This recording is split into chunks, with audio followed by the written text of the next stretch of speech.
This channel does not promote any violence, harmful, or illegal activities. All content provided by this channel is meant for an educational and information purpose only.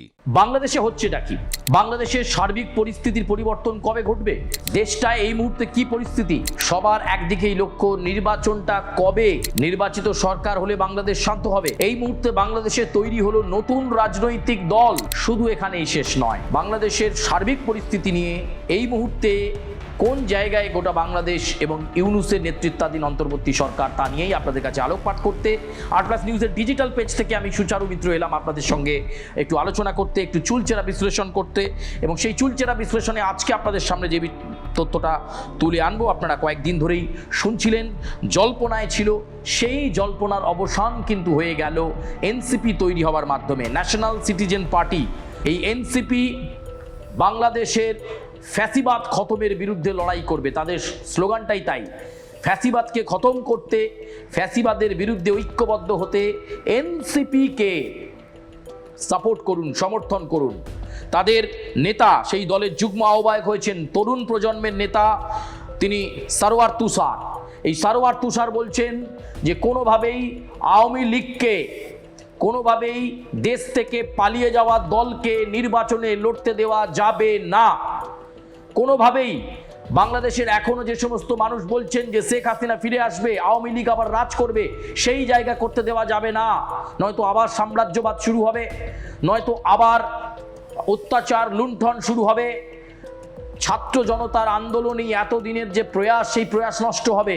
তাই প্রকৃত অর্থে ফ্যাসিবাদের যদি খতম চাওয়া দরকার হয়, তাহলে অবশ্যই এনসিপিতে যোগদান করুন।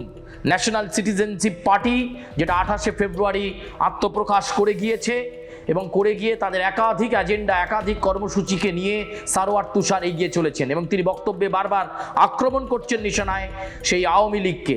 ব্যাখ্যা করছেন যে দলের নেত্রী পালিয়ে যান, যে দলটাই এখন পালিয়ে রয়েছে অন্য কোনো দেশ থেকে, অর্থাৎ ঠাড়ে ঠোড়ে ভারতের কথা তারা বলছেন, অন্য কোনো দেশ থেকে বাংলাদেশকে পরিচালনার চেষ্টা করছে আওয়ামী লীগ, সেটা করতে দেওয়া যাবে না। আওয়ামী লীগের মাটি শক্ত হতে দেওয়া যাবে না। এনসিপি তার জন্য লড়াই করবে। ফলে এবার দেখার, এই যে নতুন রাজনৈতিক শক্তির উত্থান হলো, সারওয়ার তুষারের মতো বিভিন্ন তরুণ প্রজন্মের নেতারা সেখানে সংযুক্ত হচ্ছেন এবং যারা প্রকৃত অর্থে বলছেন যে ক্ষমতার জন্য তারা এই রাজনীতিতে আসেননি, তারা এসেছেন আধিপত্যবাদ, সাম্রাজ্যবাদ নির্মূল করে নতুন এক বাংলাদেশ গড়ার অঙ্গীকার নিয়ে। এবং অনেকে বলছেন এই মুহূর্তে ছাত্র জনতার পক্ষে ডক্টর ইউনূসের পক্ষ থাকা মানেই বাংলাদেশের পক্ষে থাকা। তাই ন্যাশনাল সিটিজেনশিপ পার্টিতে যোগদান করুন। জোর সওয়াল উঠেছে। ফলে এবার একদিকে বিএনপি, একদিকে নতুন দল এনসিপি, কিন্তু মাঝে আওয়ামী লীগের ভবিষ্যৎ কি হবে? তারা কি নির্বাচনে লড়তে পারবেন? তারা কি নির্বাচনে প্রতিদ্বন্দ্বিতা করতে পারবেন? যেখানে বিভিন্ন রাজনৈতিক শক্তি ইতিমধ্যেই বলতে শুরু করেছে আওয়ামী লীগকে আর কোনোভাবেই কোনো নির্বাচনে অংশগ্রহণ করতে দেওয়া যাবে না। আগামী দিনে বাংলাদেশের নির্বাচন হলে আওয়ামী লীগ সেখানে লড়বে না। এনসিপি সেই কথা বলছে এবং এনসিপির পক্ষ থেকে এই সারওয়ার তুষার তিনি কিন্তু স্পষ্ট কিছু যুক্তি দিচ্ছেন, কিছু তথ্য প্রমাণ বক্তব্য তিনি তুলে ধরছেন এবং সেই বক্তব্যকে তুলে ধরে তিনি ঝাঁঝালো ভাষায় শেখ হাসিনা এবং তার দলকে আক্রমণ করছেন। তাহলে কি বাংলাদেশের ইতিহাস থেকে আওয়ামী লীগের ইতিহাস সম্পূর্ণ মুছে যেতে চলেছে? এই নতুন যে রাজনৈতিক শক্তি এনসিপি, তারাই কি আগামী দিনে বাংলাদেশ পরিচালনার কারিগর? এই প্রশ্নগুলো কিন্তু এই মুহূর্তে ঘোরাফেরা করছে বাংলাদেশের অলিন্দে। এমনিতেই ডক্টর ইউনূসের ওপর চাপ বাড়তে শুরু করেছে যে সংস্কারের নামে তিনি কতদিন এভাবে সময়কে ধরে রাখবেন। সংস্কার করছি বলে তিনি নির্বাচনে কেন যাচ্ছেন না, বিভিন্ন রাজনৈতিক শক্তি বলতে শুরু করেছে। ঠিক সেই সময়ে, সেই প্রেক্ষাপটে এই নতুন দলের উন্মেষ ঘটল। অনেকে বলছেন যে এই এনসিপির পেছনেই কিন্তু ডক্টর ইউনূস রয়েছেন বা তার লোকজন রয়েছেন, যারা এই এনসিপিকে গড়তে, এই ন্যাশনাল সিটিজেন্স পার্টিকে গড়তে, তৈরি করতে পেছন থেকে সাহায্য করেছেন। আসলে এর পেছনে কারোর না কারোর বড় রাজনৈতিক উদ্দেশ্য রয়েছে, এমনটাই কিন্তু মনে করা হচ্ছে।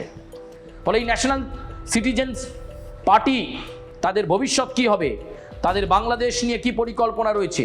তারা ট্যাগলাইনে রেখেছে ফাঁসিবাদ ফ্যাসিবাদকে খতম করতে হবে, সাম্রাজ্যবাদকে খতম করতে হবে, আধিপত্যবাদকে খতম করতে হবে, অথচ তারা নাকি ক্ষমতা চায় না। ক্ষমতা ছাড়া তারা কি করে দেশ পরিচালনা করবে যদি তারা পাওয়ারেই না থাকে? কোথাও না কোথাও আওয়ামী লীগকে কিন্তু ভয় পাচ্ছে এই এনসিপি। তাই বারে বারে বলা হচ্ছে আওয়ামী লীগ একটা পালিয়ে যাওয়া দল, আওয়ামী লীগের নেতা নেত্রীরা পালিয়ে গিয়ে অন্য দেশ থেকে বাংলাদেশকে কন্ট্রোল করার চেষ্টা করছে, সেটা করতে দেওয়া যাবে না। কিন্তু এই এনসিপির পেছনে কারা রয়েছেন? বিশ্লেষকরা মনে করছেন ডক্টর ইউনূস এবং তার একান্ত সঙ্গী সাথীরা, তাদের একটা বড় অংশ এই ন্যাশনাল সিটিজেনশিপ পার্টি তৈরি হওয়ার পেছনে রয়েছে। যারা পেছন থেকে সাপোর্ট দিচ্ছে, নেপথ্যে রয়েছে যারা চাইছে এই এনসিপি তাদের রাজনৈতিক উত্থান ঘটিয়ে ফেলুক আগামী নির্বাচনের মাধ্যমে। কিন্তু কবে নির্বাচন? আগামী 90 দিনে যে কোনো নির্বাচন নেই সেটা খুব পরিষ্কার। সেই সঙ্গে ওয়াকারুজ্জামান, যাকে নিয়ে বারবার কথা উঠছে, বারবার তিনি বিতর্কের কেন্দ্রবিন্দুতে, সেই ওয়াকারুজ্জামান তিনি এই মুহূর্তে কোন স্ট্যান্ড পয়েন্টে রয়েছেন সেই প্রশ্নও কিন্তু এই মুহূর্তে ঘোরাফেরা করছে। ফলে সব মিলিয়ে বাংলাদেশের সার্বিক যে পরিস্থিতি, বাংলাদেশের এই মুহূর্তের যে প্রেক্ষাপট কঠিন থেকে কঠিনতর হয়ে যাচ্ছে এবং নতুন রাজনৈতিক শক্তির আত্মপ্রকাশ, তারা কি মেলে ধরতে পারবে নির্বাচনে নিজেদেরকে, নাকি শত বিরোধিতা সত্ত্বেও সেখানকার কমিশনের নির্দেশ, রেগুলেশন, নিয়মাবলী মেনে আওয়ামী লীগ তারা লড়াই করবে? আওয়ামী লীগ কি লড়াই করার সুযোগ পাবে? এটাই এখন সবচেয়ে বড় মৌলিক প্রশ্ন। যদি তারা সুযোগ পায় তাহলে কি তারা দ্রুত বাংলাদেশ ক্যাপচার করে নিতে পারে আবার? কারণ আওয়ামী লীগের জনপ্রিয়তা এখনো কি বাংলাদেশে রয়েছে? এই প্রশ্নগুলোই কিন্তু ঘোরাফেরা করছে গোটা বাংলাদেশের অলিন্দে।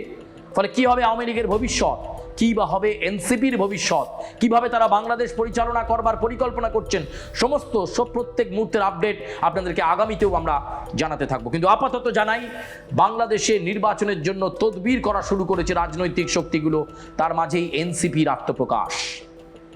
দেখা যাক তারা কি রাজনৈতিক এজেন্ডায় রাখেন এবং আগামী দিনে বাংলাদেশের নির্বাচন কবে হয়। আপাতত আমি সুচারু মিত্র বিদায় নিচ্ছি আরপ্লাস নিউজের ডিজিটাল পেজ থেকে। আপনাদেরকে আরও বাংলাদেশ সংক্রান্ত বিস্তারিত খবর নিশ্চয়ই আমরা প্রত্যেক মুহূর্তের লেটেস্ট আপডেট দেওয়ার চেষ্টা করব।